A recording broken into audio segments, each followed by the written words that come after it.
মানুষ কে কি করবে, কোথায় থাকবে, কি খাবে, পৃথিবী সৃষ্টির 50,000 বছর পূর্বে এগুলো লেখা হয়েছে।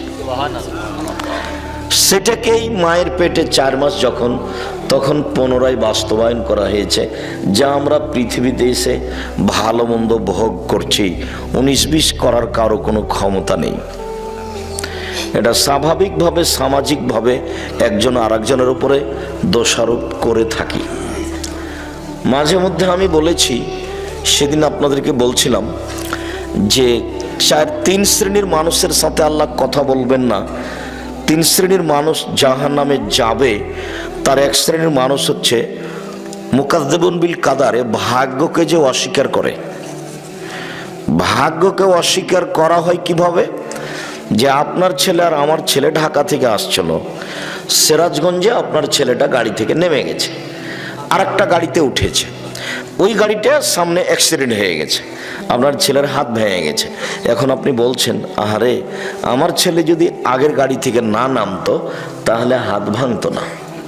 এটা হলো ভাগ্যকে অস্বীকার করা। ঘটনা ঘটবে, এটা লেখা আছে তার তাকদিরে, তাই ও গাড়ি থেকে নেমেছে। আপনাকে এই দিকে আসতে হতো না যে গাড়ি থেকে নেমে এটাতে উঠেছে সেজন্য ভেঙে গেছে। এখন আপনাকে বলতে হবে যেটা ঘটেছে তাকদির, চলো ছেলেকে নিয়ে তাড়াতাড়ি মেডিকেলে যাই, তার কি চিকিৎসা হবে এই পদক্ষেপ গ্রহণ করি। এদিকে না গিয়ে এদিকে এসেছে। যেমন রাসূল সাল্লাল্লাহু আলাইহি সাল্লাম বলেছেন, তোমরা 3টা ব্যাপারে বদদুয়া করো না।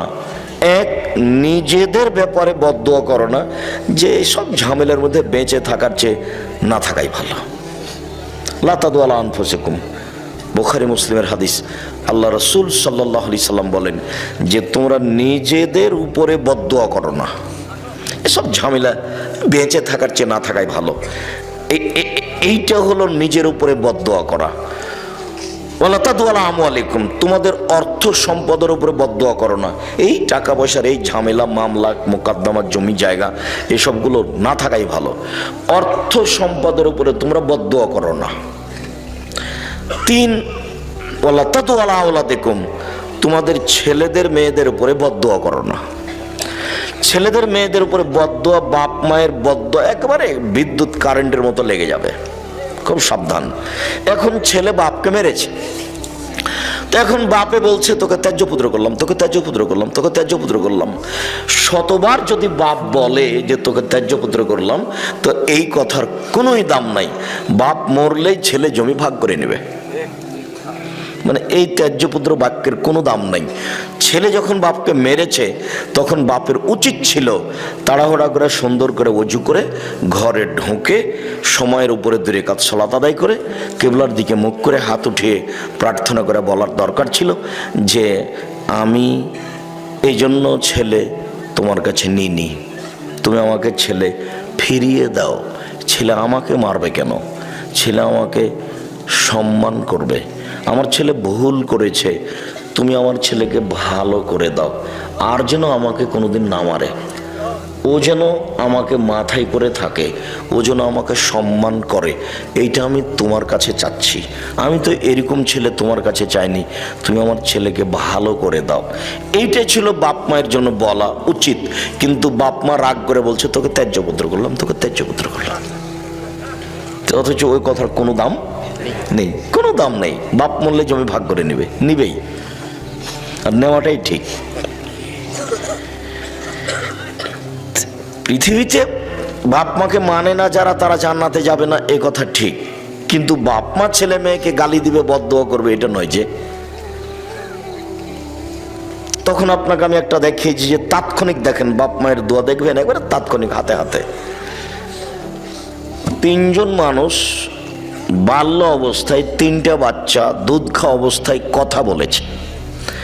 তার একজন হলেন ঈসা আলাইহিস সালাম, আর একজন হলো জোরায়েজের সপক্ষে একটি দুধের বাচ্চা। জোরায়েজ আজ থেকে নিয়ে হাজার হাজার বছর আগেকার লোক, বানি ইসরায়েলের কাহিনী, খুব বেশি ইবাদত করত। সে তার গির্জাঘরে ইবাদত করছিল। ফাজাতহু উম্মুহু, ইতিমধ্যে তার মা তার কাছে আসলো। ফাদাতহু, তার মা তাকে ডাকলো। তখন ও বলছে আবু উসাল্লি আম উজিবহা, আমি এখন সলাত আদায় করব না মায়ের ডাকে সাড়া দেব। এইটুকু দেরি, ভাবতে ভাবতে একটু দেরি হয়ে গেছে যে কি করি, মায়ের ডাকে সাড়া দিব না সলাত আদায় করব, কি করি, একটু দেরি হয়ে গেছে। একটু দেরি হতেই মা খেপে গিয়ে বলছেন, আল্লাহুম্মা লা তুমিতহু তুরিয়াহু জুহাল মুমেশাত, আল্লাহ তুমি এই ছেলের মরণ দিও না পতিতালয়ের মহিলার মুখ দেখা পর্যন্ত। এর জন্য একজন পতিতালয়ের মহিলার সাথে একটা সম্পর্ক দুর্ঘটনা ঘটে যায়, তারপরে যেন ওর মরণ হয়। ও আমার সাথে কথা বলতে দেরি করলো কেন? মা ফিরেই যায়নি। ফাজাত ইমরাতুন ফাদাত, হঠাৎ একটা মহিলা এসে তাকে বলছে তুমি আমার সাথে জেনায় লিপ্ত হও। ফাবা, জরাইজ অস্বীকার করলেন, চিচি চিচি চিচি বলো কি তুমি। ফাতাতির রাইয়া, তখন ওই মহিলা একটা রাখালের কাছে আসলো। ফাম কানাথু, মহিলা রাখালকে চেপে ধরলো, জেনা করলো। ফাদাত গোলামান, এতে একটা বাচ্চা জন্ম নিল। কালত হুয়া মিন জোরাইজ, মহিলা বলে দিল এই বাচ্চাটা হলো জোরাইজের। বদনাম ছড়িয়ে গেল। ফাতাহু, জনগণ জোরাইজের গির্জাঘরের কাছে আসলো। ফাক্কাসারুহ, এসে তার গির্জাঘরকে একবারে ভেঙে চৌচির খান খান ধুলা ধুলা করে দিল। ওয়ানজালাহু, তাকে গির্জাঘর থেকে টেনে হেঁচড়ে রাস্তায় নামিয়ে দিল। ও সাব্বুহ, যার যা ভাষাতে কুলাইলো সে তার ভাষায় গালি দিল। অনেক নির্যাতিত হওয়ার পরে ফাকামা, জোরাইজ দাঁড়ালো। অতাওয়াদ্দা, উজু করলো। অসল্লা রাকাতাইন, 2 রাকাত সালাত আদায় করলো। 2 রাকাত সালাত আদায় করার পরে ফাআতাল গোলামা, ওই দুধের বাচ্চার কাছে আসলো। দুধের বাচ্চাকে বলল মান আবুকা, বলো তো দুধের বাচ্চা তোমার বাপকে। তখন দুধের বাচ্চা বলছে আবিয়ার রাই, আমার বাপ হচ্ছে রাখাল, ছাগলের রাখাল। এ দেখেন দুধের বাচ্চা কথা বলছে, আমার বাপ হচ্ছে গরু ছাগলের রাখাল। তখন গ্রামবাসী বলছে নাবনি সওমাতাকা বিদ্যা হবে, তোমার এই গির্জাঘরটাকে আমরা স্বর্ণ দিয়ে বানিয়ে দেবো, যারা ভেঙে ফেলেছে। তখন জোরাইজ বলছে লা ইল্লা বিত্তিন, না না না না না, আমার গির্জাঘর স্বর্ণ দিয়ে বানাতে হবে না, আমারটা বানাতে হবে মাটি দিয়ে। মুসলিম। এখানে যে কথাটা বলতে চেয়েছি সেটা হলো এই যে এ দেখেন বাপ মায়ের বদদোয়া, হাতে হাতে কি একটা দুর্ঘটনা ঘটে গেল। বলেও কখনো বাপ মায়ের জন্য বদদোয়া, ছেলে মেয়ের জন্য বদদোয়া করবেন না। সম্মানিত দিনী ভাই বোন, আপনাদেরকে আমরা জোরালো অনুরোধ জানাচ্ছি, আপনারা যে যেখানে আছেন সুন্দরভাবে বসে থেকে ভদ্রতা বজায় রেখে গুরুত্বপূর্ণ আলোচনা শোনার জন্য প্রাণপণে চেষ্টা করুন।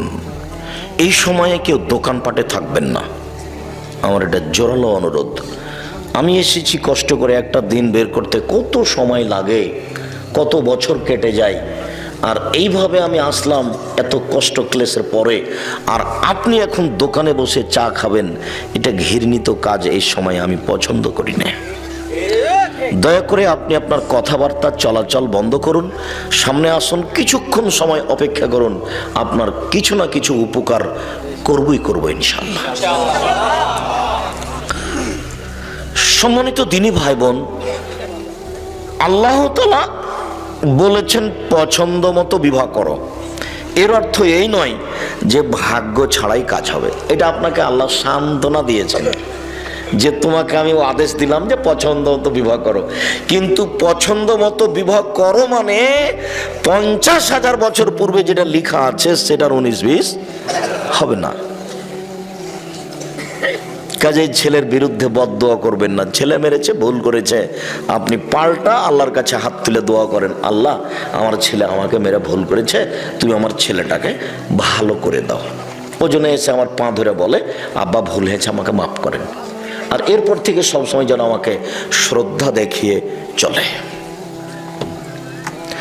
আল্লাহ তাআলা বলছেন ফানকিহুহুন্না বিইজনি আহলিহিন্না, তোমরা মেয়েদেরকে বিবাহ করো তার অভিভাবক মালিককে বলে, বাপকে বলে।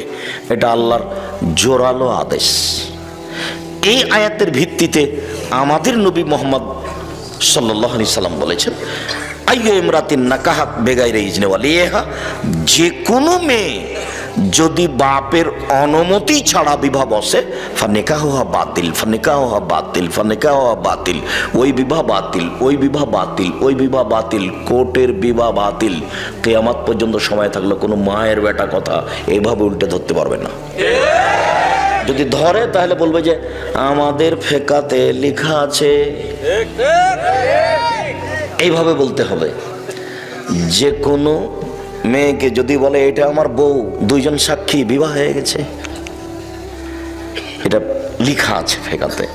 কিন্তু আল্লাহর নবী মুহাম্মদ সাল্লাল্লাহু আলাইহি সাল্লাম বলেছেন বাপকে না বলে যদি বিবাহ করে তাহলে সে বিবাহ বাতিল, সে বিবাহ বাতিল, সে বিবাহ বাতিল।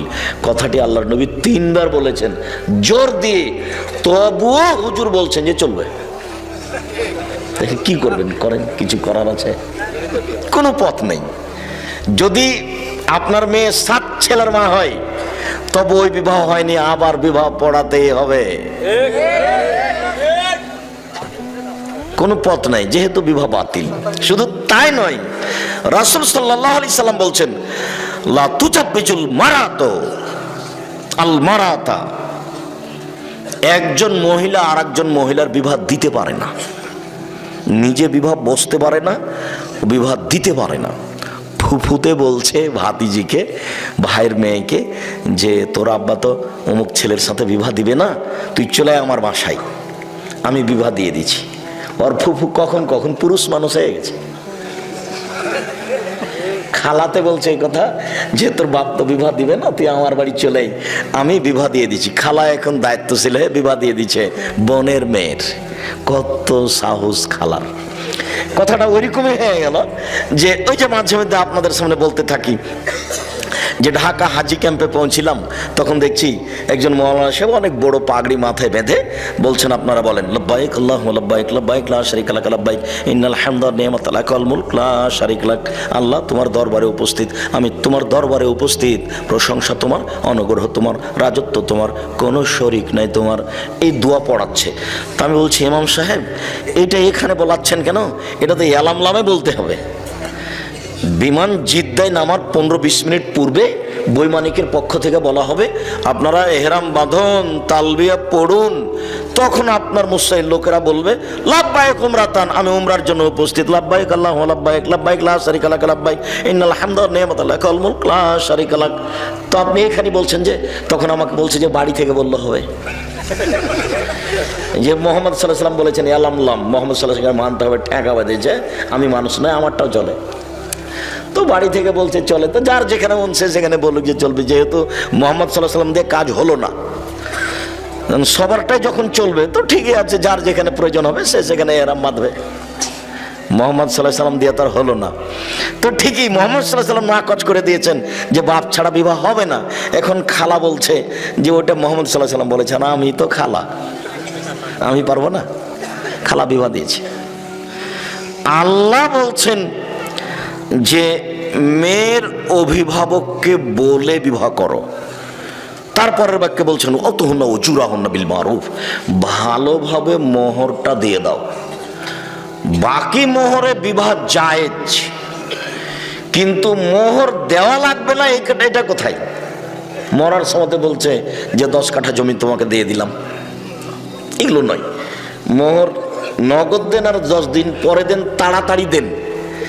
যদি এবার আপনাদের বলছি, এই ছেলেরা শোনো, তোমার বাপ যদি মোহর না দিয়ে মারা যায় তাহলে তোমার বাপের পক্ষ থেকে তোমাকে তোমার মাকে মোহর দিতে হবে।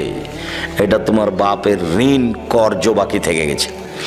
তোমরা যদি তোমার বাপের মোহর তোমার মাকে না দাও তাহলে বিচারের মাঠে তোমার মা তোমার বাপের নেকি নিয়ে নেবে,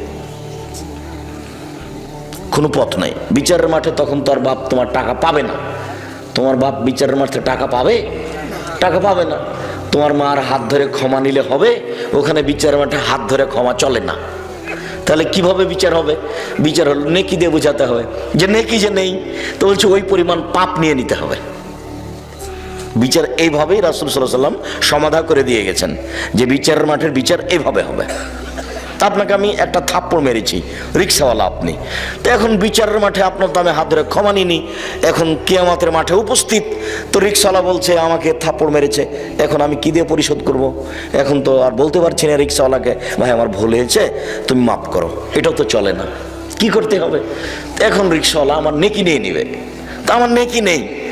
তো রিক্সাওয়ালার কিছু পাপ আছে, তো ওই নেকি পরিমাণ পাপ ওরটা আমি নিয়ে নিব। এটা হলো বিচার। হাদিস বুখারী মুসলিম। মোহর দিতে বাধ্য, যদি শেষ পর্যন্ত তুমিও না দাও তোমার বাপের মোহর, তাহলে বিচারের মাঠে তোমার মা তোমার বাপের নেকি নিয়ে নেবে। আল্লাহ বলছেন টাকা দিয়ে বিবাহ করো, আর তোমরা, এটা বগুড়া, তো বগুড়া, জয়পুরহাট, লালমনিরহাট, নীলফামারী, কুড়িগ্রাম, পঞ্চগড়, ঠাকুরগাঁ, জয়পুরহাট, এইসব ডিস্ট্রিক্টের মানুষ প্রায় বেশিরভাগই আমার জানা অনুপাতে শ্বশুরের কাছে টাকা নেই, যৌতুক। তা আল্লাহ বলছেন যে টাকা দিয়ে বিবাহ করো, মানে মোহর দিয়ে। সেখানে টাকা নিয়ে বিবাহ করা একেবারেই হারাম, টোটালি হারাম, সম্পূর্ণরূপে হারাম। যে বাক্যটা আপনার খুব ভালোভাবে জানা আছে যে আব্দুর রাজ্জাক সাহেব বলেছেন, ভিক্ষা করা টাকা দিয়ে চাউল কিনে ভাত খেয়ে ইবাদত কবুল হবে, কিন্তু যৌতুকের টাকা দিয়ে শ্বশুরের কাছ থেকে টাকা নিয়ে ওই টাকা দিয়ে চাউল কিনে ভাত খেয়ে ইবাদত কবুল হবে না। এই ফতোয়া উল্টিয়ে ধরার কোনো পথ নেই, এভাবেই থাকবে কিয়ামত পর্যন্ত। শ্বশুরের কাছে টাকা নেওয়ার কোনো পথ নেই। আর কোরআন হাদিস চিন্তা ভাবনা করে বুঝা যায় না যে বিবাহতে মেয়ের বাপের 2-1 টাকা খরচ হবে, এটা বোঝা যায় না। 2-1 টাকা খরচের কোনো পথ দেখা যায় না। তো আমরা আজকে প্রথম অংশের আলোচনা তেমন নয়, এতটুক যে বিবাহ করো, মেয়ের বাপ গার্জেনকে বলে কোর্টের বিবাহ বাতিল। তারপরে কোর্টে যদি বিবাহ হয় তাহলে বিবাহ আরেকদিন তার বাপের উপস্থিতিতে 2 জন সাক্ষী দিয়ে বিবাহ পড়াতেই হবে, কোনো পথ নেই। সবাই মিলে মেয়ে দেখতে যাওয়া নাজায়েজ, হারাম। বিবাহ নির্ধারণ হওয়ার পরে থোবড়া বা মেয়েদের গীত গাওয়া বা হলুদ মাখা জায়েজ, তবে এইভাবে নয়। আর হলুদ মাখার কোনো বিধান কোরআন হাদিসে নেই, তো হলুদ মাখা হারামও নয়। হলুদ মাখতে পারে কেউ, কিন্তু হলুদ তার ভাবে মাখাবে এটা হতে পারে না, তাহলে বিবাহের সূচনাতেই জেনা। হলুদ তার খালাতো বোন, মামাতো বোন, চাচাতো বোন মাখাবে, তাহলে বিবাহের সূচনাতেই জেনা। একজন মহিলাই আরেকজন মহিলার গায়ে হাত লাগিয়ে হলুদ মাখাতে পারে না, তো একজন যুবক পুরুষের গায়ে হাত লাগিয়ে ভাবি, খালাতো বোন, মামাতো বোন কি করে হলুদ মাখাতে পারে? এর চেয়ে নোংরা, ন্যাক্কারজনক, জঘন্য, বর্বর কাজ আর কি হতে পারে? আমি এখানে যেটা বলেছি সেটা আপাতত বগুড়ার কোনো খবর আমার জানা নাই, যদিও বগুড়াতে বিবাহ শাদী আমাদের পরিবারেরও হয়েছে, কিন্তু আমি গাইবান্ধার বাস্তবে একটা দেখেছি, গীত সেখানেও আছে। কিন্তু চাঁপাইনবাবগঞ্জের সাথে একটা অবাক অমিল, সেটা হলো গাইবান্ধায় দেখেছি, রংপুরে দেখেছি যে বিবাহ পড়ানোর জন্য ভিতরে গেছে কয়েকজন। মেয়ের কাছে বিবাহ পড়ানো না যায়, হারাম, মেয়ের কাছে বিবাহ পড়াতে হবে না। মেয়ের কাছে বিবাহ রাজশাহী, চাঁপাইনবাবগঞ্জেও পড়াই। ওখানে গিয়ে বলে অমুক নিবাসী অমুক এত টাকা নগদ, এত টাকা বাকিতে তোমাকে বিবাহ করতে এসেছে, তুমি তাকে স্বামী সত্ত্বে কবুল করো। তখনও বলে কবুল করলাম। ওখানে 3 বার কবুল করার পরে এই মৌলানা সাহেব আর এই 4-5 জন লোক এই বরযাত্রী যেখানে আছে সেখানে এসে দাঁড়ায় সালাম দিয়ে। তখন বসে থাকা লোকগুলো বলে আপনারা কে? তখন ওরা বলে যে আমরা এই বিবাহের উকিল। তখন বসে থাকা লোকগুলি বলে যে মেয়ে কি কবুল করেছে? তখন দাঁড়িয়ে থাকা লোকগুলি বলে কবুল করেছে। তখন বসে থাকা লোকগুলি বলে যে তাহলে বসেন। তখন তারা বসে, মনে হচ্ছে এক পাগলামি কারবার, হিন্দুদের কলার গাছের চতুর্দিকে ঘোরা। বিবাহের সময় হিন্দুদের কলার গাছের চতুর্দিকে ঘুরে, ঠিক এরকমই মনে হচ্ছে। মানে ধর্ম এরকম এটা হয় কি করে? ইসলাম ধর্মের একটা দাম আছে, তার কাজকর্মের একটা মূল্যায়ন আছে। যে হোমসিকেলি বোকার মতো এতগুলি মানুষ ওখানে যাবে, মেয়ের কাছে বিবাহ পড়াবে, আবার এখানে দাঁড়িয়ে থাকবে মূর্তির মতো, তারপর ওরা বলবে যে কবুল করেছে, তারপরে হ্যাঁ, তারপর বসতে বলবে, তারপর বসবে। এসব নোংরা কাজ ইসলামে হতে পারে না। মেয়ের কাছে কোনো কথা নেই, মেয়ের বাপই ছেলের সামনে বসে থাকবে, আগে খুতবা হবে, তখন মেয়ের বাপ বলবে আমার মেয়ে খালেদা এত নগদ এত বাকিতে তোমার সাথে বিবাহ বন্ধনে আবদ্ধ হতে রাজি, তুমি তাকে স্ত্রী হিসেবে কবুল করো। তখনও বলবে কবুল করলাম, বা কাবিল তো, বুখারী মুসলিমের হাদিসে এসেছে, বলবে কাবিল তো, এটা আরবি শব্দ, মানে আমি গ্রহণ করলাম, কবুল করলাম। গুরুত্বপূর্ণ কথা হিসাবে 3 বার বলা যায়। আল্লাহ রাসূল সাল্লাল্লাহু আলাইহি ওয়াসাল্লাম গুরুত্বপূর্ণ কথা 3 বার বলতেন।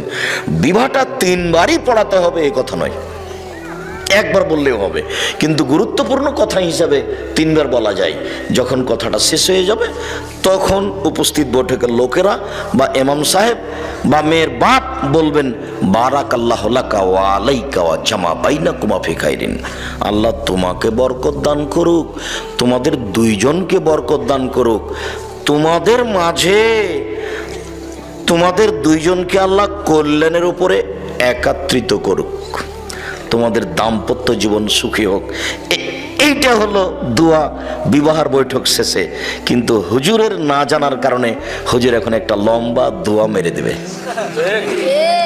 তারপরে যে বিবাহ পড়াতে এসেছে ও নিবে কিছু টাকা, যে লিখতে এসেছে ও নিবে কিছু টাকা, সবারটাই হচ্ছে মুহাম্মদ সাল্লাল্লাহু আলাইহি সাল্লামেরটা কেউ করে না একটু, ওটার সাথে কারো সম্পর্ক নাই, ওভাবে সাড়া দিতে হবে না। যেহেতু আমি ওভাবে সাড়া পছন্দ করি না, আপনারা এক খেয়ালে চেয়ে থাকেন, আমার কথাটা ধরে রাখেন, আমি খুশি হব আলহামদুলিল্লাহ। আমল করা তো আর সবার হাতে নয়, সবাই তো আমল করবে না, উপর থেকে যেটা ফায়সালা হবে সেটা। তবে আপনারা চেষ্টা করেন আমল করার, জোর করে কেউ কিছু করতে পারবে না। আল্লাহর নবীর চাচা আবু তালেবের মরণের সময় চলে এসেছে, তা আল্লাহর নবীও ঢুকেছেন ওখানে, আরো মুশরিকরা ওখানে আছে 2-3 জন। তখন আল্লাহর নবী বলছেন চাচা আপনি লা ইলাহা ইল্লাল্লাহ বলেন, বাকিটুকু আমি দেখে নেব। লা ইলাহা ইল্লাল্লাহ শুধু এই বাক্য কিন্তু অনেক দাম। লা ইলাহা ইল্লাল্লাহ মুহাম্মদ রাসূলুল্লাহ এখানে যোগ হবে না। একটু আগে যে আপনারা বললেন শেষ বাক্যে যে আপনারা বলুন লা ইলাহা ইল্লাল্লাহ, শেষে যোগ হয়ে গেছে মুহাম্মদ রাসূলুল্লাহ, ওই অংশ জিকিরে যোগ হবে না। এমনি তো সবাকে নিয়ে জোরে জিকির করাই না যায়, জোরে জিকির করার প্রমাণের কোনো পথ নেই। তো সবাই যে দেখছি যে মোবাইলে দেখছি খালি চিল্লাচিল্লি করে জিকির করে লাফ দিয়ে বাসের উপরে উঠে যাচ্ছে। এখন করছে তো কি করবেন, এখন তো আমাদের তো কিছু করার নেই। সাহাবী রাসূলের সামনে একটু খালি জোর করে বলেছেন সুবহানাল্লাহ আলহামদুলিল্লাহ আল্লাহু আকবার, তখন আল্লাহ রাসূল বলছেন আই ইরবা আল আনফুসাকুম, চুপে চুপে জিকির করো, ইন্নাকুম লা তাদুনা আসামাল্লাহ গায়েব, তোমরা যাকে ডাকছো ও বধির নয়, তোমরা যাকে ডাকছো ও অন্ধ নয়, ইন্নাকুম তাদুনা সামিয়াম বাসিরা, তোমরা যাকে ডাকছো সব কিছু শোনে, তোমরা যাকে ডাকছো সব কিছু দেখে। অতএব চিল্লাচিল্লি কেন, চিল্লাচিল্লি কেন? চিল্লাচিল্লির একটা করতে গিয়ে ইহরাম বেঁধে জিকির করা, সেইটা জোরে অনুমতি দিয়েছে। ওখানে আল্লাহ নবী বলছেন ফাতানি জিবরাইল, এখনই জিবরাইল আমার কাছে আসলেন, ও আমারানি, জিবরাইল আমাকে আদেশ করলেন যে আনামরাকুম, আমি তোমাদেরকে বলে দিব, আনতার ফাসাতকুম, তোমরা একবারে চিল্লিয়ে বলবে বিল ইহরামে আর তালবিয়া, ইহরাম বাঁধা শব্দটা আর তালবিয়া পড়া শব্দটা একবারে চিল্লা চিল্লি করে বলবে। লাব্বাইক উমরাতান, আমি উমরার জন্য উপস্থিত, লাব্বাইক আল্লাহুম্মা লাব্বাইক, লাব্বাইক লা শারিকা লাক লাব্বাইক, ইন্নাল হামদা ওয়া নি'মাতা লাক ওয়াল মুলক লা শারিকা লাক, লাব্বাইক আল্লাহুম্মা লাব্বাইক, লাব্বাইক লা শারিকা লাক লাব্বাইক, ইন্নাল হামদা ওয়া নি'মাতা লাক ওয়াল মুলক লা শারিকা লাক। একবারে সৌদি আরবের পাহাড় ফাটিয়ে দিতে হবে, চিল্লে বলতে হবে। একথা জিবরাইল বলছেন, এসে আমাদের নবীকে, আমাদের নবী সবাইকে বলছেন। আর এখানে সাহাবীগণ একটু জোরে জিকির করেছে, তখন এবারে ধমকে থাক, তোমরা যাকে ডাকছো কি বধির নাকি, তোমরা যাকে ডাকছো কি অন্ধ নাকি, এভাবে চিৎকার করছো কেন? সে জানেরা এভাবে বলে নিচ্ছে, কিছু করার আছে? কেউ তো দেখে না যে আসলে ধর্ম কি, যেহেতু না দেখেও চলছে, প্রয়োজন তো নেই। কঠোরভাবে যদি আপনারা ধরতেন তাহলে এখানে হতো। তা আপনাদের তো জিম্মেদারি আগে। আপনাদেরকে আল্লাহ বলছেন যে ফাসআলু আহলা যিকরি ইন কুনতুম লা তা'লামুন বিল বাইয়িনাতি ওয়াজ যুবুর। হে দুনিয়ার অজানা মানুষ, তোমরা জানা মানুষের নিকটে যাও প্রমাণ সহকারে। এটা আপনাদের জিম্মেদারি। আব্দুর রাজ্জাক সাহেবকে দাওয়াত দেওয়ার আগে জানতে হবে যিনি কোরআন হাদিস জানেন কিনা। এটা 5 জনকে জিজ্ঞাসা করতে হবে, জানেন খুব, এটা বুঝে নিলাম। তারপরে যেটুকু বলেছেন সেটুকু প্রমাণ ছাড়াই কি বললেন এটুকু দেখতে হবে। প্রমাণ ছাড়া ধর্মে কোনো কথা চলে না। ইসলাম ধর্ম এমন একটা ধর্ম যে নগদ, বাকি কিছু নেই, গোপন দিয়ে কিছু চলে না। নগদ 30 পারা কোরআন, 90 পারা নয়, 60 পারা নয়, কিছুই না, এবারে নগদ, একবারে সব নগদ, কোনো জায়গা বাকি নেই। এমন কোন ফতোয়া নেই ধর্মে যেটা কোরআন এবং সহিহ হাদিস অনুপাতে দেওয়া যাবে না। আমি একটা বক্তব্যে কুষ্টিয়াতে বলেছিলাম যে আমি দীর্ঘ সময় ধরে কলমে ফতোয়া লিখছি। আমি নিজে কলমে ফতোয়া লিখি প্রায় 20 বছর থেকে। এই ঘটনা অনুমান 10 বছর আগে হতে পারে। তা আমি বলেছিলাম যে কোনো ফতোয়া কোরআন এবং সহিহ হাদিস দিয়ে দেওয়া যাবে, কোনো ইজমা কিয়াসের আশ্রয় না নিয়েই চলবে। এ কথা যখন বললাম তখন লাফ দিয়ে একটা সামনে থেকে লোক দাঁড়িয়ে বলল যে আপনি ফতোয়া দেন তো দেখি। 2টা মেয়ে একসাথে জমা ধরে আছে, 2টাই মেয়ে, পূর্ণ যুবতী, দেখতে সুন্দরী, পেশাব পায়খানা একসাথে হয়, অঙ্গ প্রত্যঙ্গ ভিন্ন ভিন্ন, কিন্তু গাটা গায়ের সাথে লাদানা, লালেহার লাদানের মতো। মনে পড়ে কি আপনাদের? এইরকম 2টা মেয়ে। তো এখন এদের বিবাহের সময় এসেছে, বলেন বিবাহ কিভাবে দিতে হবে, ও আমাকে আটকাচ্ছে। কথা বুঝতে পারলেন না? তখন আমি বললাম যে আপনার জিজ্ঞাসাটাতে আমার একটা কথা মনে পড়ে গেল। সেটা হচ্ছে ওই অনেক দিন আগের কথা, ক্লাস 3 বইয়ে ছিল। ক্লাস 3 বইয়ে কি ছিল? মোল্লা দোপেজি, বাদশা বলছে, মোল্লা দোপেজি জি জাহাপনা, আকাশের দিকে লক্ষ্য করুন তো। করলাম জাহাপনা। কিছু দেখলেন কি? না তেমন তো কিছু দেখিনি। 2টা কাক উড়ে গেল, দেখেননি? হ্যাঁ তা তো দেখলাম। এইবার বলেন এ দেশে কতটি কাক আছে? 9,09,999। যদি কম হয় তাহলে বেড়াতে গেছে, আর যদি বেশি হয় বেড়াতে এসেছে। মাপে তো আর হিসাব করেনি পৃথিবীতে। আচ্ছা আচ্ছা, ঠিক ঠিক ঠিক ঠিক। আচ্ছা মোল্লা তো পেয়েছি। ওইটা কি? ওইটা চৌবাচ্চা জাহাপনা।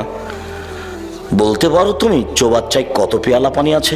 যদি বলতে না পারো তাহলে তোমার গর্দান যাবে। তা যাক জাহাপনা, তবে প্রশ্ন একদম সোজা, একদম সহজ।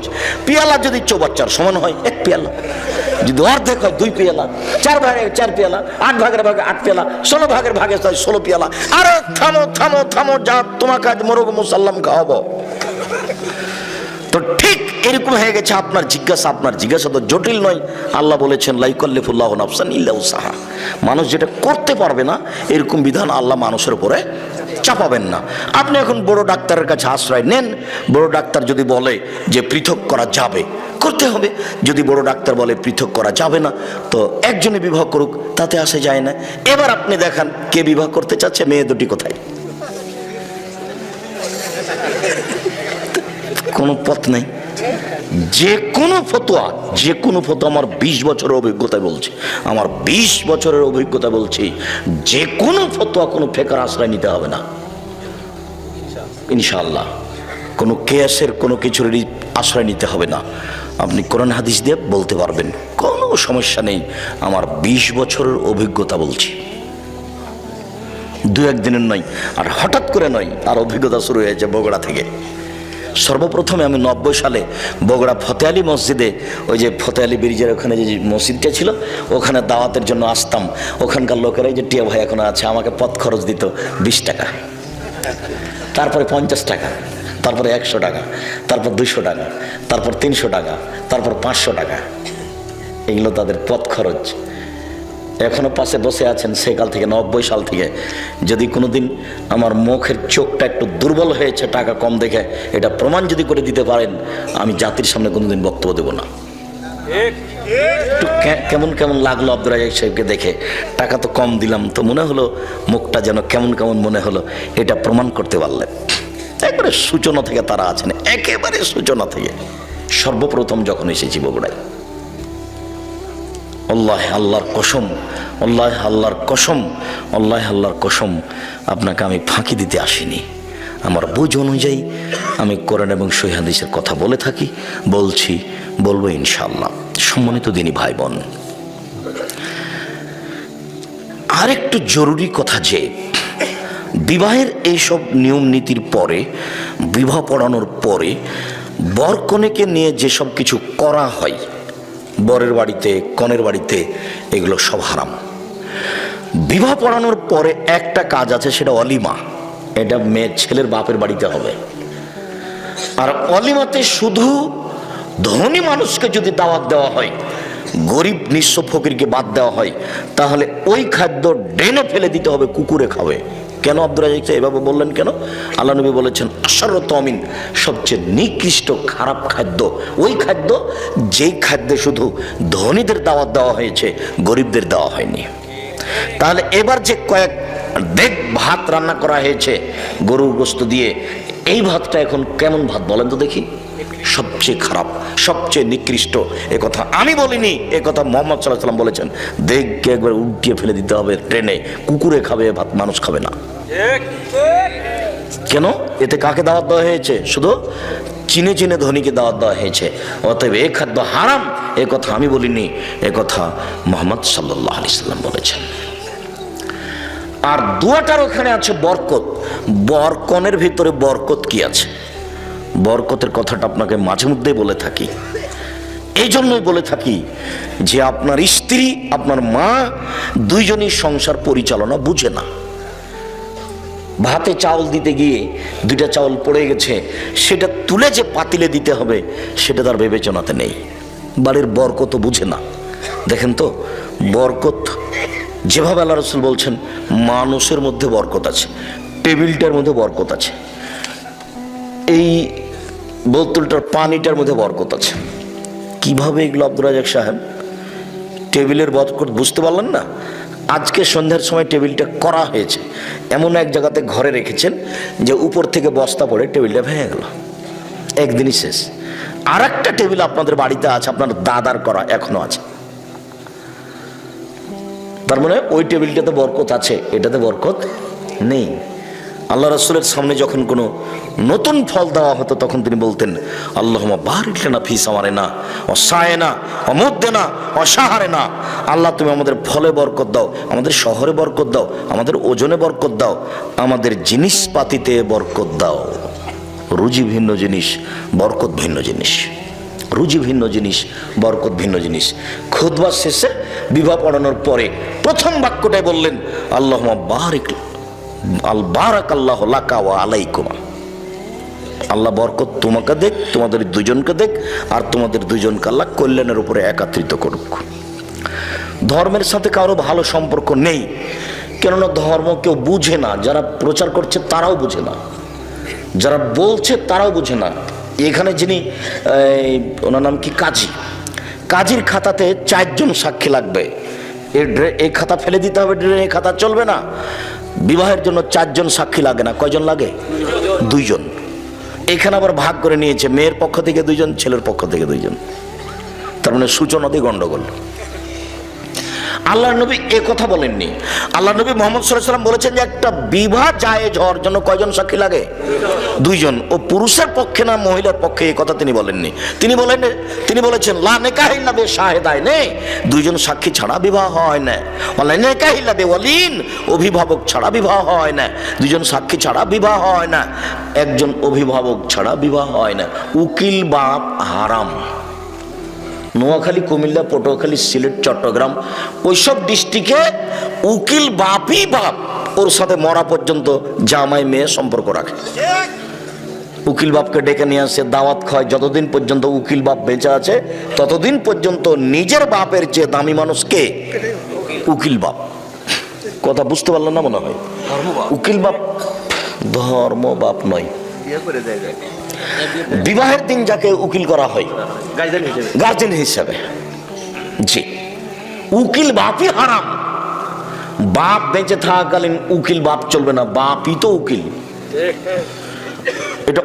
এটা আরবি শব্দ, যার হাতে বিবাহটা সমর্পণ করা হয়েছে।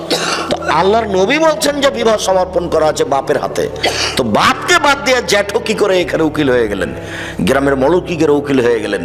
সেই উকিল বাপই চলছে বাকি জীবন বাপ হিসাবে, তাকে সম্মান করা, তাকে সময় কাপড় চোপড় দেওয়া, এইভাবে কত ডিস্ট্রিক্টে বাংলাদেশে, ভারতে, পাকিস্তানে উকিল বাপ চলছে। উকিল বাপ হারাম, বিবাহে কোনো উকিল বাপ ঢুকতে পাবে না।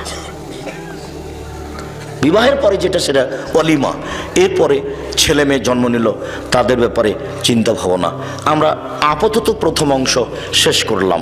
এভাবেই দু একটা টানা কথা বলে আমি কথাতে, যেহেতু বগুড়ার খবর জানা নেই, কাজে আমি চাঁপাইনবাবগঞ্জের ভাষার কথা বলে থাকি, চাঁপাইনবাবগঞ্জের গতির কথা বলে থাকি, যে রাজশাহী চাঁপাইনবাবগঞ্জে বিবাহের শুরু থেকে এমন কোনো কাজ নাই যেটা জায়েজ, একটা কাজও জায়েজ নয়, সবই হারাম।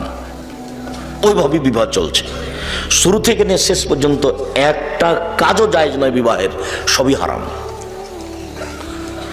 এই এলাকা তো হতে পারে যে শুরু থেকে নিয়ে শেষ পর্যন্ত একটাও জায়েজ নয়, সবই হারাম। এইবার পারিবারিক জীবন, স্বামী স্ত্রী সংসার। আল্লাহ তাআলা আনহা বলেন যে আমার বান্ধবীদেরকে নিয়ে আমি দোলনায় খেলাচ্ছিলাম, আমার মা ডাকলেন আয়েশা, আমি দৌড়িয়ে আসলাম। আসতেই আমার মা আমার মুখে হাতে যেখানে ধুলোবালি লেগেছিল সেগুলো একটু ধুইয়ে দিলেন, ধুইয়ে দিয়ে আমাকে একটা ঘরে নিয়ে গেলেন। দেখি সেখানে আনসারীদের মহিলা, বিষয়টা আমি বুঝলাম না, আনসারীদের মহিলা আমাকে সুন্দরী করে সাজালো। আসমা বিনতে ইয়াজিদ বলছেন, কাইয়ামতু আয়েশা তালে রাসূলিল্লাহ সাল্লাল্লাহু আলাইহি সাল্লাম, আমি আয়েশাকে রাসূলের জন্য সুন্দরী করে সাজালাম। ঠিক 8টা, 8:30, 9টার সময় আমার মা একটা ঘরে নিয়ে আমাকে ঢুকলেন, আমাকে সাজানো হয়েছে। সাজানো উচিত, কিন্তু নেল পালিশ নখে দেওয়া হারাম। নখ যেমন বড় করা হারাম, নেল পালিশ নখে দেওয়া হারাম। নেল পালিশ নখে দেওয়া ইহুদি খ্রিস্টানদের পতিতালয়ের মেয়েদের বৈশিষ্ট্য নয়, নেইল পালিশ নখে দেওয়া ইহুদি খ্রিস্টানদের পতিতালয়ের মহিলাদের বৈশিষ্ট্য। কপালে টিপ দেওয়া হারাম। হিন্দু মেয়েকে বিবাহ করার 10টি পদ্ধতি আছে, তার একটি পদ্ধতি হচ্ছে রাক্ষসী বিবাহ। মেয়ের বাপ বিবাহ দিবে না, ছেলে জোর করে বিবাহ করবে। কোন রকম করে যদি কপালে টিপ দিয়ে দিতে পারে তাহলে বিবাহ হয়ে গেছে। হিন্দুদের মেয়েকে বিবাহ করার 10টি পদ্ধতি আছে, তার একটি পদ্ধতি হচ্ছে রাক্ষসী বিবাহ, আর সেটা হলো কপালে টিপ দেওয়া। হিন্দুদের পক্ষ থেকে এসেছে কপালে টিপ দেওয়া, কাজে কোন মুসলিম মহিলা কপালে টিপ দিতে পাবে না, চিরদিনের জন্য হারাম। কোন মহিলা নখে নেইল পালিশ দিতে পাবে না, চিরদিনের জন্য নেইল পালিশ দেওয়া হারাম। কি দিবে? মেহেদি দিবে। একজন মহিলা রাসূলের কাছে একটা পত্র দিল, তার প্রয়োজনীয় কথা। পত্রটা দিতেই আল্লাহ রাসূল বললেন, আইয়াত রাজুল মিমরা, এই হাতটা পুরুষের না নারীর? মানে আল্লাহ রাসূল হাতটার নিন্দা করলেন। ওই হাতে মেহেদি লাগানো ছিল না। মহিলা তো মেহেদি লাগানো নেই কেন? তার মানে মহিলা মানুষকে হাতে মেহেদি লাগাতে হবে জরুরি। পুরুষ মানুষের হাতে পায়ে মেহেদি লাগা হারাম। পুরুষ মানুষ হাতে পায়ে মেহেদি লাগাতে পাবে না। পুরুষ মানুষ মেহেদি লাগাবে দাড়ি পেকে গেলে, চুল পেকে গেলে, চুল দাড়িতে। তাছাড়া হাতে মেহেদি দিতে পাবে না, নখে মেহেদি দিতে পাবে না, এটা মহিলাদের। মহিলারা হাতের নখে তো মেহেদি দিবে, পায়ের নখেও দিতে হবে। পায়ের নখে মেহেদি লাগাতে বাধ্য, দিতেই হবে। আব্দুর রাহিক সাহেব, আমাদের দেশে তো পায়ে মেহেদি দেয় না, এটা একটা কুসংস্কার চলে আসছে। কেন দেয় না? আমরা শুনেছি যে আল্লাহর নবী মেহেদি দাড়িতে লাগিয়েছেন, এই জন্য পায়ে দেয় না। তো আল্লাহর নবী দাড়িতে মেহেদি লাগিয়েছেন, এই কথা তো ঠিক। আল্লাহর নবী দাড়িতে আতরও লাগিয়েছেন, কিন্তু আল্লাহ নবী বলেছেন কোন ঋতুবতী মহিলা যদি ঋতু থেকে, হাইজ থেকে পবিত্র হয়, তাহলে গোসল করার পরে আতর লজ্জা স্থানে ব্যবহার করবে। তো আল্লাহর নবী আতর যে দাড়িতে লাগিয়েছেন, এইবার যেই নবী দাড়িতে আতর লাগালেন, সেই নবী বলছেন যে মহিলারা যখন ঋতু থেকে, হাইজ থেকে গোসল করে পবিত্র হবে, তখন তারা লজ্জা স্থানে আতর ব্যবহার করবে। তাহলে আতর ব্যবহার করার কারণে আতর কোরআন মাজিদ হয়ে যায়নি, পবিত্র হয়ে যায়নি, কাজটা হলো সুন্নাত। কথাটা বুঝতে পারেননি? তারা তো এরকম হয়ে গেল যে আমাদের পীর সাহেবের বাড়ি এইদিকে, সেজন্য আমরা ওইদিকে পা করে হাঁটি না, এরকম হয়ে গেল। তাহলে কাবা ঘরে পা লাগিয়ে দেওয়া যায়, কাবা ঘরের সাথে পা লাগিয়ে থাকা যায়, আর ওর কেবলা পীরের বাড়ি যেদিকে সেদিকে পা করা যায় নাই। মানে ধর্ম নিচে নামতে নামতে নামতে মানুষের কাছে আর ধর্ম বলে কোনো জিনিস নাই। ওর বিবেক যেমন নষ্ট হয়ে গেছে, মনে করছে ধর্ম তেমন নষ্ট হয়ে গেছে। মহিলারা হাতে এবং পায়ে মেহেদি লাগাতে বাধ্য, জরুরি। আয়েশাকে সুন্দরী করেও সাজানো হলো। পুরুষের জন্য ওইসব জিনিস চলবে যা দেখতে পাওয়া যায় না, গন্ধ পাওয়া যায়। পুরুষের জন্য ওইসব জিনিস চলবে যা দেখতে পাওয়া যায় না, গন্ধ পাওয়া যায়। আর মহিলাদের জন্য ওইসব জিনিস জরুরি যা দেখতে পাওয়া যায়, গন্ধ পাওয়া যায় না। যা দেখতে পাওয়া যায়, গন্ধ পাওয়া যায় না। তাহলে যেসবগুলো হাটে বাজারের জিনিস আছে সুন্দরী হওয়ার জন্য, আসকারা মাস্কারা আইলা মাইলা যা আছে সব, কিন্তু আপনার ওই নেইল পালিশ এখনই না করলাম। আর আরেকটা জিনিস আছে যে ওরা সুন্দরী হয়ে সাজার জন্য ওই ভুরু তুলতে পাবে না। ভুরু প্লাক করা হারাম, এটা তোলা হারাম, আল্লাহ রাসূল নাকচ করেছে। দাঁতকে ছিলে চিকন করা হারাম। উঁচু স্যান্ডেল পরে নিজেকে লম্বা মেয়ে দেখানো হারাম। ব্রেসিয়ার পরে নিজেকে কম বয়সের মেয়ে দেখানো হারাম। সে নিজের সুবিধার জন্য ব্রেসিয়ার পরবে, সেটা ভিন্ন কথা, কিন্তু প্রতারণামূলক পরবে সেটা নিষেধ। যেসব জিনিস তার মুখে হাতে লাগালে তার রূপ চেহারা বাড়বে, তা ব্যবহার করতে পারে, কোনো সমস্যা নেই। উল্লেখ্য যে বিউটি পার্লারে কোনো মহিলা ঢুকতে পাবে না। ওখানে ওই মহিলার সামনে মাথায় কাপড় ফেলে মাথার চুল সাজ করবে আর সাজগোজ করবে, এটা হারাম। কোন মহিলার সামনে এভাবে নিজের শরীর থেকে কাপড় সরিয়ে, মাথা থেকে কাপড় সরিয়ে সাজগোজ করবে, এটা হারাম। কোনো মহিলার সামনে পারে না। অতএব বিউটি পার্লারে কোনো মহিলা ঢুকতে পাবে না। বিউটি পার্লারে মহিলাদের জন্য ঢোকা চিরদিনের জন্য হারাম। হ্যাঁ, বিউটি পার্লারে ওর মা আছে, কেউ নেই, বোঝা গেল না, তখনও কি না যায়? না, তা নয়। আব্দুর রাজ্জাক সাহেব বলেছেন যে মহিলাদেরকে সালোয়ার কামিজে মেক্সি চাদর পরতে হবে, শাড়ি নয়। শাড়ি যদি পরে তাহলে 2 ছাঁটের ব্লাউজ পরতে হবে। 2 ছাঁটের ব্লাউজ মানে যার হাত আছে কবজি পর্যন্ত, নিচের দিক কোমরের নিচে চলে যাবে, 1 থেকে 1.5 গজ কাপড়ের ব্লাউজ বানাতে হবে। তো আমি একথা বলেছি, একথা ঠিক। তো আমি কি বলেছি যে আপনার স্ত্রীর ছোট ব্লাউজ পরা নিষেধ? তা আমি বলিনি। আমি বলেছি যেখানে তার দেবর ভাসুর আছে, গ্রামবাসী যায়, সেখানে ছোট ব্লাউজ হারাম। যেখানে তার দেবর নেই, ভাসুর নেই, গ্রামবাসী নেই, সেখানে ছোট ব্লাউজ কেন? ব্রেসিয়ার পরে থাক। ব্রেসিয়ার কেন? এমনিতেই থাক না কেন, কাপড় ছাড়া। সেটা তার পারিবারিক ব্যাপার। আপনার পরিবারের সাথে আমি কোনো হস্তক্ষেপ করতে আসিনি। আপনি আপনার মতো থাকেন। আমি বলছি যে বাড়িতে তার দেবর ভাসুর আছে, সেই বাড়িতে একজন মহিলা ছোট ব্লাউজ পরে থাকতে পারে না। যদি থাকে তাহলে তার স্বামী দায়ুষ। তার স্বামী এখন তাহাজ্জুদ পড়ে জান্নাত কিনতে পারবে না। শরীয়ত বিধান এইভাবে করা আছে। মহান আল্লাহ বলেন,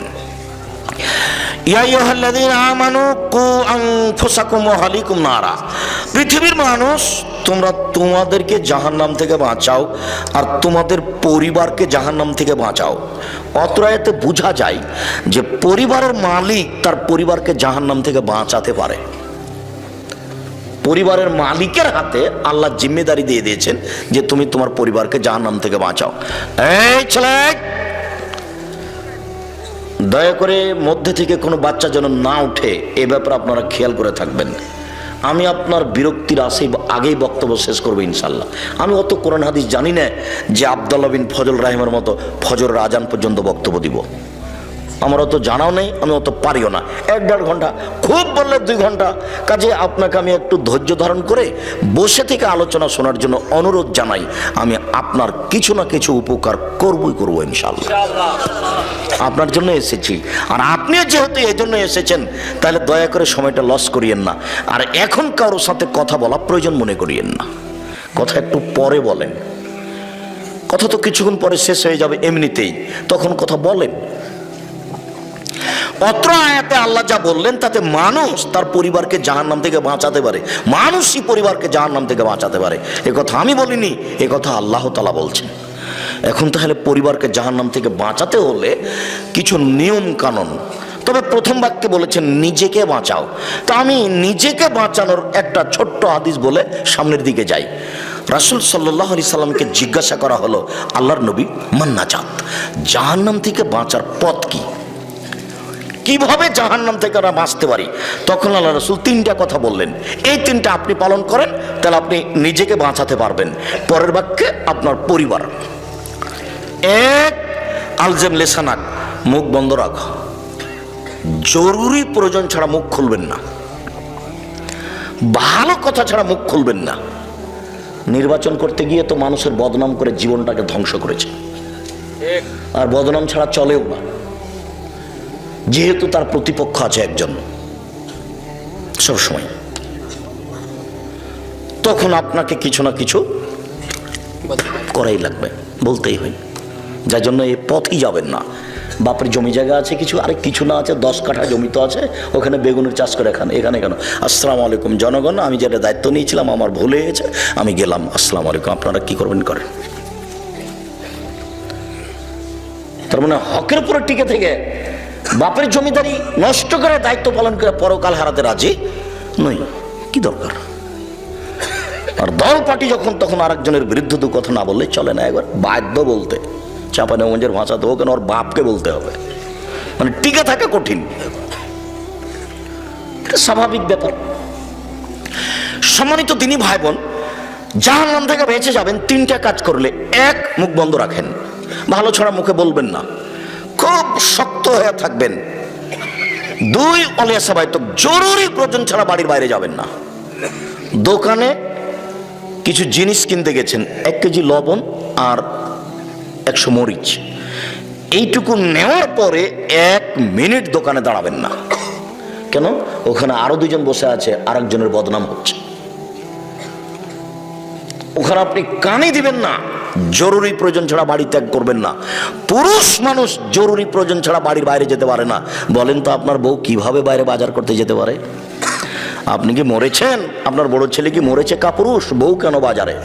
বউ কেন বগুড়া যাচ্ছে? বগুড়া বাজারে তো মহিলাদের ঠেলে ভিতরে ঢোকা যায় না। তো কারো কি স্বামী নাই? সবাই কি স্বামী মুক্ত মহিলা? কারো স্বামী নেই, কারো ভাই নেই।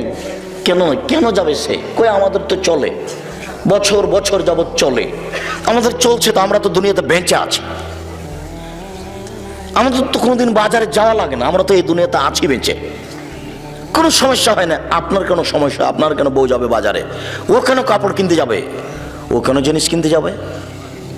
পুরুষ মানুষ আপনি জরুরি প্রয়োজন ছাড়া বাড়ির বাইরে যাবেন না, জান্নাত হবে। 3, পাপের জন্য কাঁদবেন।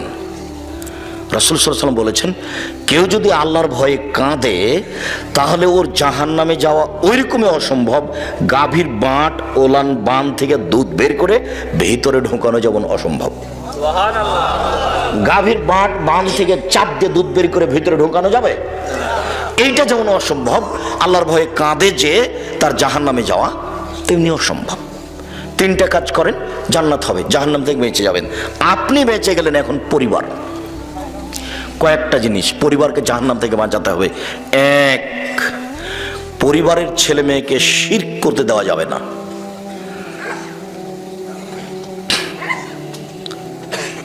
আমি কবি নজরুল ইসলামের মানের হানি করিনি, আমি কবি নজরুল ইসলামের মানের হানি করিনি, আমি ঠাকুরের মানের হানি করেছি। আর কবি নজরুল ইসলামের মানের হানি করেছি এই জন্য 1000 কোটি টাকার মামলা সুনামগঞ্জ কোর্টে আর 5000 কোটি টাকার মামলা সিলেট কোর্টে। তো আমি নজরুল ইসলামের মানের হানি কি করলাম? আমি বলেছি, নজরুল ইসলাম বলেছেন, মসজিদের পাশে কবর দিও ভাই, কবর থেকে যেন মুয়াজ্জিনের আজান শুনতে পাই, এই গুনাহগার গোর আজাব হতে পাইবে রেহাই। তখন আমি বলেছি, মাওলানা হিসাব নজরুল ইসলাম সাহেব কোরআন হাদিস জানতেন না, জানলে তিনি এই কথা বলতেন না। মসজিদের পাশে কবর কেন? কাবা ঘরের নিচে ঢুকিয়ে দিলে 1 পয়সা লাভ হবে না, কর্ম অনুযায়ী বিচার হবে, এ কথাই ঠিক। আমি এই কথা বলাতে নজরুল ইসলামের মানের হানি করেছি বলে আমার বিরুদ্ধে মামলা করা হয়েছে। ঠাকুর, ঠাকুর তো আপনাকে মানুষই মনে করে না, ঠাকুর আপনাকে পশু মনে করে। যখন আপনি ঢাকা বিশ্ববিদ্যালয় খুলতে গেলেন, তখন ঠাকুর বলছে কলকাতা থেকে, ওরা বাংলা ভাষা জানে না, বেটারা বিশ্ববিদ্যালয় বানাবে। বঙ্গভঙ্গের বিরুদ্ধে আপনাদের নিন্দা করে একটা কবিতা লিখেছিল 25 লাইনের, কলিকাতা প্রেস ক্লাবে পড়েছিল।